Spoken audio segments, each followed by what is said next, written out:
2011년 9월 11일 중국 광둥성의 80대 늙은 노모 그리고 아내와 함께 살고 있었던 50대 차이라는 남자는 퇴근하는 길에 차 기름이 떨어져서 근처에 가까운 한 주유소로 급히 들어가게 됩니다. 딱 가자마자 맞닥뜨린 사람은 주유소 아르바이트 직원. 어서오세요. 어떻게 넣어드릴까요? 가득 만땅이요. 퇴근하는 길은 진짜 너무너무 피곤하잖아요. 그러니까 이때 차이가 가득 만땅 주문해놓고 차 안에서 하품 늘어지게 하고 눈을 좀 감고 있었어요. 그랬더니 그걸 본 주유소 아르바이트 직원이 피곤하시죠? 이것 좀 드세요. 하면서 커피를 딱 하면서 그 직원 얼굴을 보니까 20대 초반의 젊은 남자 같은데 인상도 훤하니 착실하게 보이는 게 그래서 고마우니까 차이가 말을 건 거예요. 고마워요. 보니까 어려 보이는데 학생 아니에요? 늦은 시간까지 일하는 것 같던데. 이 말에 이 젊은 남자는요. 제가 대학생이라 야간에만 일하는 거예요. 아유, 젊은 친구가 고생이 많네. 한참 놀 나이인데. 아니에요. 고생은요. 등록금 벌어야죠. 이렇게 간단한 대화를 하게 됩니다. 원래 알고 지낸 사이는 아니지만 너무 기특하잖아요. 학비 벌겠다고 늦은 저녁까지 방탕하게 생활 안 하고 열심히 이렇게 살아간다는 게. 그러니까 퇴근 후에 엄청 피곤했는데 이 젊은 청년 주유소 직원한테 좋은 에너지를 받고 간 거예요. 이때 차이 입장에서 더욱더 이 젊은 청년이 멋져 보였던 이유가 당시 차이는요, 아내와 노모 그리고 자신의 친남동생 이렇게 넷이 같이 살고 있었습니다. 그런데 자기 친남동생의 나이가 30살이 훌쩍 넘었는데도 일을 안 해. 순백수로 사는 거예요. 아니, 일은 안 하더라도 좀 밖으로라도 나갔으면 좋겠는데 밖에 외출도 안 하고 집에 콕 처박혀서 TV만. 이런 남동생을 보고 있자니 한심하기 짝이 없었던 거죠. 자연스럽게 다시 그 젊은 청년이 생각나고 비교되는 거예요. 이 새끼야. 그 직원 반만이라도 좀 닮아봐라. 그런 상황에서 다음날 오전 출근을 하려는데 우연히 근처를 지나가는 주유소 아르바이트 청년을 딱 마주치게 됩니다. 차이는요, 너무 반가웠던 거예요. 주유소 청년! 이쪽 근처 살아요? 어디 가요? 저 주유소에 오전 알바가 그만뒀다고 사장님이 나와서 도와달라고 하셔서 그래서 주유소 가고 있었어요. 이 말에 차이가 그래요? 추운데 타요. 내가 태워줄게. 어차피 나 그쪽 지나가요. 괜찮아. 그렇게 잠깐이지만 같이 차를 타고 이동하면서 이런저런 얘기를 나눴는데 아니 말을 하면 할수록 애가 더 진국이야. 철도 일찍 들고 이런 청년이 다 있나. 더 이뻐 보였던 거예요. 참 괜찮은 청년이야. 싹싹하니 참 누구랑 비교되게 너무 애가 괜찮아. 그렇게 일주일이 지나 2011년 9월 19일 오전 8시경 차이가 아침 출근하기 전에 자신의 80세 어머니를 태우고 모닝티를 사려고 딱 나왔는데 또 기름이 뚝 떨어진 겁니다. 기름 넣고 가야겠다. 늘 가던 그 주유소로 딱 갔는데 웬걸 차를 싹 몰고 주유소 안으로 들어가는데 주유소 사무실 안에서 검은 옷에 검은 모자를 쓴 남자가 큰 가방을 들고 앞장서서 막 도망가고 있고 그 뒤로 그 젊은 주유소 알바 청년이 거기 서라고! 쫓아가고 있는 이 장면을 본 거예요. 아니, 아침 오전부터 주유소에 강도가 든 거예요. 놀란 차이는 지금 자기가 차 안에 있잖아요. 저 도둑놈은 돈가방을 들고 도망가고 있는데 도와줘야 될 거 아니에요.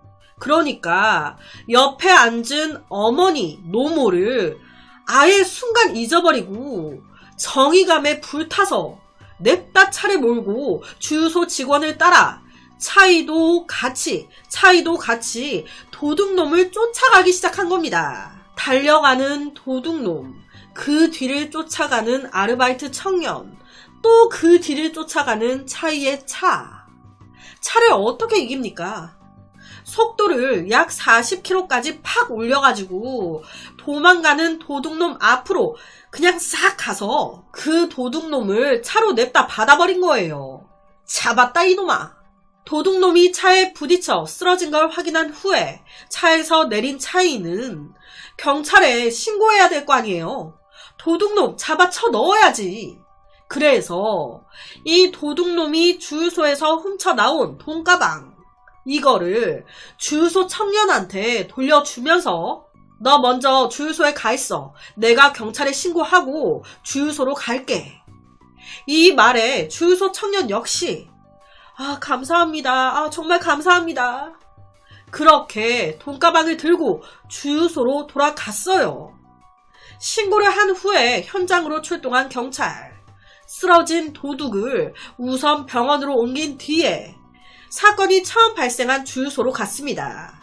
그런데 주유소에 있어야 할 아르바이트 청년이 없는 거예요. 그 돈가방도. 얘 어디 간 거야? 내가 먼저 가 있으라고 했는데. 그런데 몇 시간이 지나 경찰은요, 돌연 이 차이의 손에 수갑을 채웁니다. 죄명은 살인. 도둑 잡으려다가 이렇게 된 건데 왜 차이가 살인죄를... 이거 뭐 어떻게 된 걸까요?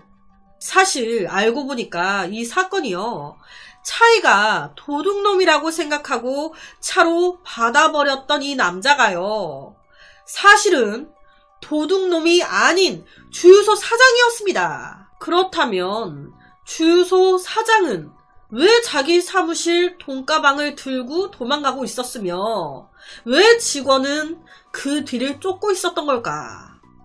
이 사건은요, 몇 주 전으로 거슬러 올라갑니다. 주유소 사장이 아르바이트생을 구하고 있었는데 약 2주 전에 이 젊은 청년이 면접을 보러 온 거예요. 와, 보자마자 인상이 너무 좋아. 싹싹하니 애가 말하는 것도 괜찮은 것 같고, 그러니까 바로 채용을 한 거예요. 그런데 사실 애초부터 이 아르바이트를 지원했을 때부터 이 젊은 청년의 목적은 따로 있었습니다. 이 주유소가 장사가 좀 되는 주유소거든. 사장실만 봐도 돈다발이 아주 그냥... 그 돈 싸그리 훔쳐 도망가야지. 애초부터 이 목적으로 아르바이트 들어온 거예요. 이 청년은요, 사장의 신뢰를 얻기 위해서 열심히 일하는 척 했습니다. 고객들에게도 싹싹하게. 그리고 그 모습을 뒤에서 보는 사장 너무 만족했죠. 어우, 그 젊은 애가 일 잘하네. 아르바이트 하나 잘 구했어. 그렇게 되면서 어느 날 자연스럽게 이 아르바이트생이 사장실에 금고가 어디 있는지 알게 된 거예요. 저기 있구나. 그리고 또 몰래 사장이 비밀번호 누르는 걸 훔쳐보고 사장이 먼저 퇴근했을 때 1차로 훔치려고 금고에 비밀번호를 딱 눌렀는데 아니래. 분명히 숫자 이렇게 누르던데 내가 분명히 봤는데 딱 누르면 틀리대. 이 사장이요, 금고에 돈이 한두 푼이 아니었다 보니 이 금고의 비밀번호를 매일같이 바꾸고 있었던 거예요. 그렇게 1차 시도는 실패. 그럼 어떻게 돈을 훔치지? 생각한 게, 이 사장이 그 금고의 돈을 은행에 이제 다 옮기기 위해서 금고 속의 돈을 다 꺼내 가방에 넣고 퇴근을 할 때가 있는데 딱 그때를 노린 거예요. 이 사장이 금고 속에 돈을 가방에 다 담고 퇴근하려고 하는데 이때 아르바이트생이 막아선 겁니다.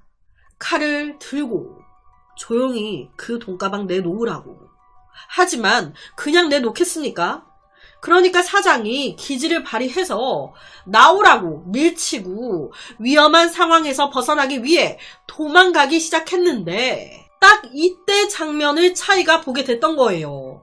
보통 우리가 주유소에 가면 아르바이트생들, 일하시는 분들의 얼굴을 보면 봤지 사무실 안에 있는 주유소 사장 얼굴을 아는 사람은 많이 없잖아요. 이 차이 또한 아르바이트생 얼굴은 알고 있는데 사장 얼굴은 몰랐거든. 거기다 당시 사장이 사복. 솔직히 사장님은 아르바이트 복장을 잘 안 하고 있잖아요. 하필 그날 사복이 검은색 옷에 검은색 모자야. 모르는 사람이 보면 영락 없는 도둑놈 같은 느낌. 도둑놈같이 행색을 한 사람이 가방을 들고 앞장서서 뛰고 있고 그 뒤를 아르바이트 복장을 한 청년이 늘 내가 좋게 봤던 그 청년이 막 거기 서라고 쫓아가고 있으니 가해자와 피해자가 바뀌어져서 보였던 거죠. 차이가 엄한 주유소 사장을 차로 친 후에 아무것도 몰랐으니까 그 돈가방을 주유소 직원한테 주면서 너 먼저 이거 들고 주유소 가 있으라고. 가 있겠습니까? 오히려 이런 차이의 행동에 이 청년은 아싸 했던 거예요. 이게 무슨 횡재냐. 이 바보 놈 때문에 더 일이 쉬워졌다.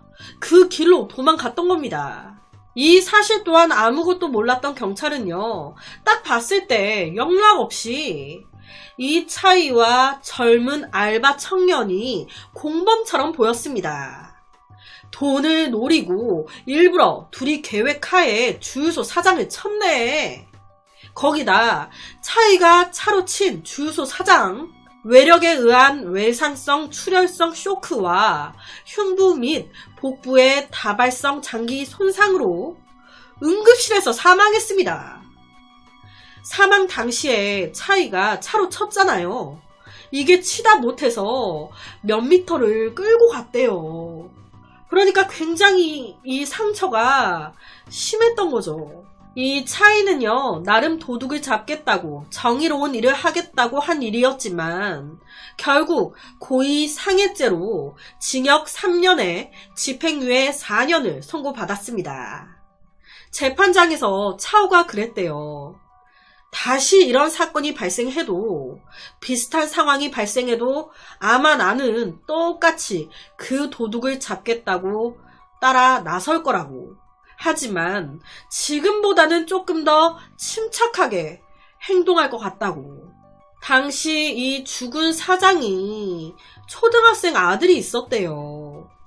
가족들이 진짜 너무 기가 막힌 사건이 벌어졌다 보니 차후의 재판 때도 못 오겠다고, 못 가겠다고 참석 안 했다고 하더라고요.